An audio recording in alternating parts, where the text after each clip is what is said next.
हाँ, hello students. देखो, मैं क्लास 7 के लिए एसएसटी का वही डेमोक्रेसी वाला चैप्टर लेके आया हूँ, डेमोक्रेसी एंड इक्वलिटी, जिसका फर्स्ट पार्ट मैंने आप लोगों को सेंड किया था। ये सेकंड पार्ट है और सेकंड पार्ट का लेसन 21 है आपकी किताब में, डेमोक्रेसी एंड इक्वलिटी वाले का। तो उसमें मैं आप लोग कुछ बता दूँ कि डेमोक्रेसी और इक्वलिटी के लिए सिस्टम दैट रिप्रेजेंट डेमोक्रेसी क्या क्या होना चाहिए, यहाँ लिख देता हूँ।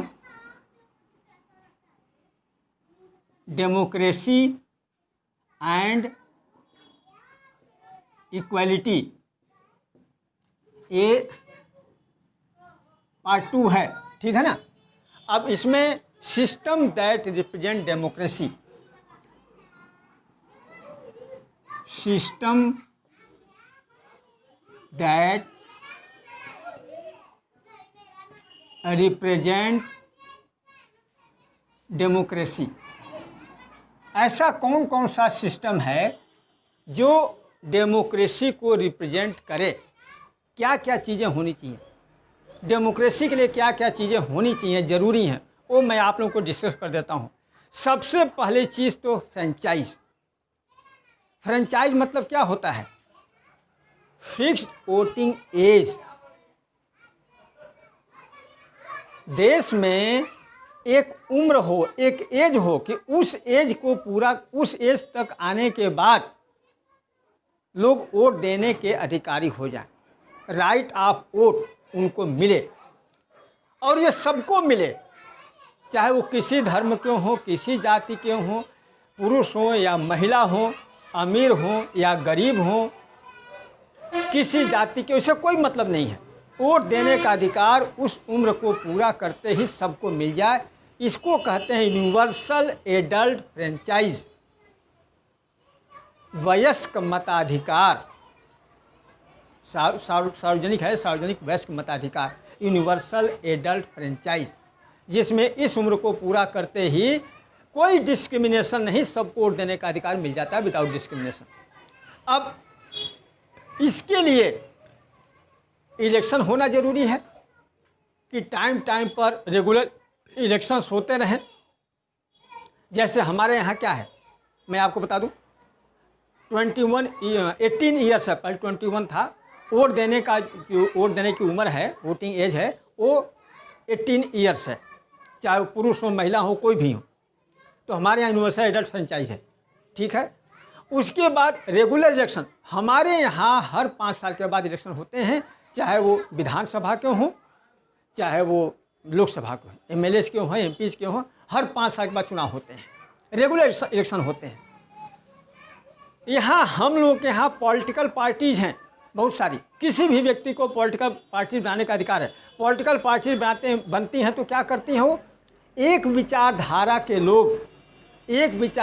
के लोग एक साथ मिलते हैं तो एक पार्टी बना, या कह सकते हैं कि एक पार्टी के लोग एक समान विचारधारा के लोग होते हैं, ठीक है। ये चीज़ें हैं। अब जो पार्टी चुनाव में जितनी सीटें हैं उसके आधे से अधिक सीटें जीत लें, वो पार्टी सरकार बनाती है। वोट कौन देता है? वोट जनता देती है।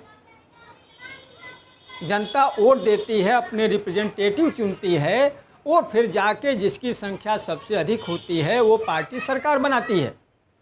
आधे से अधिक होनी चाहिए, अगर कम है तो 2-3 लोग मिलकर कोलिशन गवर्नमेंट बना, जिसको मिश्र सरकार, मिक्स्ड सरकार कहते हैं, कोलिशन गवर्नमेंट, सम्मिश्र सरकार भी कहा जाए, कई सारे शब्द हैं। तो इस तरह की चीज़ें बनती हैं। अब डेमोक्रेसी में इक्वलिटी बहुत ज़रूरी है। पहले तो देखिए, मैं 2-3 चीज़ें लिख देता हूँ। Franchise, right to vote and fixed age to vote, और इसी को बोलते हैं universal adult franchise, universal adult franchise. इसके लिए और भी क्या है, रेगुलर इलेक्शंस, बहुत सारी पॉलिटिकल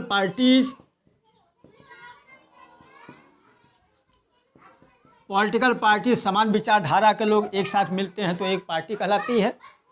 अब सबसे बड़ी चीज़ है इसमें इक्वलिटी सबसे बड़ी चीज़ है डेमोक्रेसी के लिए। और इक्वलिटी कई तरह की होती है। देखिए, political equality, social equality, religious equality, equality before law, कई तरह की चीज़ें। तो इंडियन डेमोक्रेसी में लॉ के सामने सभी व्यक्ति बराबर हों, ये पहली चीज़ है। कानून सबके लिए समान है।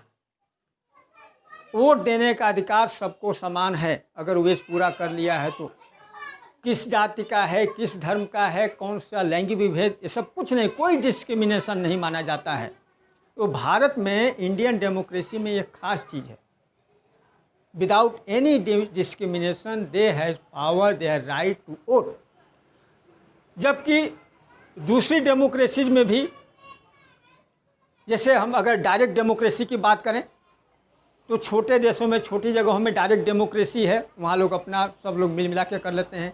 लेकिन भारत जैसे इतने बड़े देश में डायरेक्ट, यहाँ तो इनडायरेक्ट डेमोक्रेसी है। कह सकते हैं रिप्रेजेंटेटिव डेमोक्रेसी है।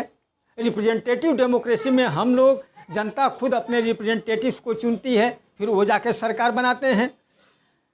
और अगर हम बात करें इक्वलिटी, तो इक्वलिटी सिर्फ फॉर्मल है। अभी भी सामाजिक में जातिगत भेदभाव, धार्मिक भेदभाव, पुरुष महिला में लैंगिक भेदभाव, ये सब बहुत ज़्यादा हमारे समाज में कह सकते हैं कि कुरीतियाँ हैं, ये सब फैली हुई हैं। तो अभी भी इक्वलिटी जो है फॉर्मल ही रह गई है। बहुत ज़्यादा कुछ करना है इसके लिए। इक्वलिटी के लिए कभी काफ़ी ज़्यादा संघर्ष भी करना है। अभी भी हमारे देश में समानता की, इक्वलिटी के लिए काफ़ी ज़्यादा संघर्ष करना है। और सरकार भी कई सारी ऐसी स्कीम लागू की हुई है जो इक्वलिटी को प्रमोट करे, सामाजिक भेदभाव को रोके। तो इसलिए, और अभी भी देखिए हमारे देश में डेमोक्रेसी के सामने बहुत सारे चैलेंजेज हैं। जब इलेक्शन आते हैं, आप सब लोग जब इलेक्शन आते हैं, इलेक्शन के समय में कितना ज़्यादा पैसे का दुरुपयोग, संपत्ति का दुरुपयोग कितना ज़्यादा किया जाता है। लेकिन चूंकि हमारे यहाँ इलेक्शन कमीशन फ्री है, फेयर है, वो फ्री एंड फेयर इलेक्शन कराने के लिए कटिबद्ध है। हर जगह पुलिस प्रशासन या आर्मी की सहायता ली जाती है। तो अभी भी हमारे यहाँ डेमोक्रेसी के लिए सामने बहुत सारे चैलेंजेज हैं।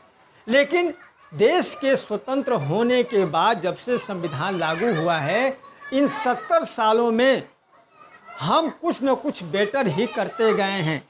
डेमोक्रेसी हमारे यहाँ और मजबूत होती गई है। ये हमारे लिए गर्व का विषय है कि जहाँ इतनी बड़ी जनसंख्या है, हम अभी भी अपने डेमोक्रेसी को और मजबूत ही करते जा रहे हैं।